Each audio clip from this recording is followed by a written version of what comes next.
ಇಲ್ಲ, ನಾನು ಏಕ್ದಮ್ ಅವರನ್ನ ಅಭಿವೃದ್ಧಿಗೆ ವಿರೋಧವಾಗಿದ್ದಾರೆ ಅಂತ ಹೇಳಕ್ ಹೋಗಲ್ಲ.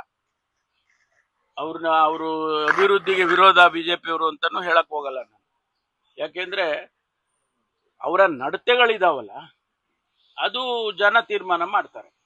ನಮಗೆ ಬೆಂಗಳೂರು ಕರ್ನಾಟಕ ಅಭಿವೃದ್ಧಿ ಆಗ್ಬೇಕಾದ್ರೆ ಇವೆಲ್ಲ ಬೆಳವಣಿಗೆ ಆದ್ರೆ ಕರ್ನಾಟಕ ಅಭಿವೃದ್ಧಿ ಆಗುತ್ತೆ. ಇಂಡಸ್ಟ್ರಿಯಲ್ ನಲ್ಲಿ ಆಗತ್ತೆ, ಮತ್ತು ಎಜುಕೇಶನ್ ಅಲ್ಲಿ, ಇಂಡಸ್ಟ್ರಿಯಲ್ಲಿ. ಯಾಕೆ ಬೆಂಗಳೂರಿಗೆ ಓದಕ್ ಬರ್ತಾರೆ? ಕರ್ನಾಟಕಕ್ಕೆ ಯಾಕೆ ಇಂಜಿನಿಯರಿಂಗ್ ಓದಕ್ ಬರ್ತಾರೆ, ಮೆಡಿಕಲ್ ಓದಕ್ ಬರ್ತಾರೆ? ಬೇರೆ ಬೇರೆ ರಾಜ್ಯದಲ್ಲೆಲ್ಲ ಮೆಡಿಕಲ್ ಕಾಲೇಜ್ ಇದೆ, ಇಂಜಿನಿಯರಿಂಗ್ ಕಾಲೇಜ್ಗಳಿದಾವೆ. ಅಲ್ಲಿ ಯಾಕೆ ಹೋಗೋದಿಲ್ಲ ಹೆಚ್ಚು ಜನ? ಇಲ್ಲಿಗೆ ಯಾಕೆ ಬರ್ತಾರೆ? ಇಲ್ಲಿ ಕ್ವಾಲಿಟಿ ಎಜುಕೇಶನ್ ಸಿಕ್ಕತ್ತೆ, ಒಂದು ಅಂತಾರಾಷ್ಟ್ರೀಯ ಮಟ್ಟಕ್ಕೆ ಇಂಟರ್ನ್ಯಾಷನಲ್ ಲೆವೆಲ್ಗೆ ಎಜುಕೇಶನ್ ಸಿಗ್ತಾ ಇದೆ ಅಂತ ಇಲ್ಲಿ ಬರ್ತಾರೆ.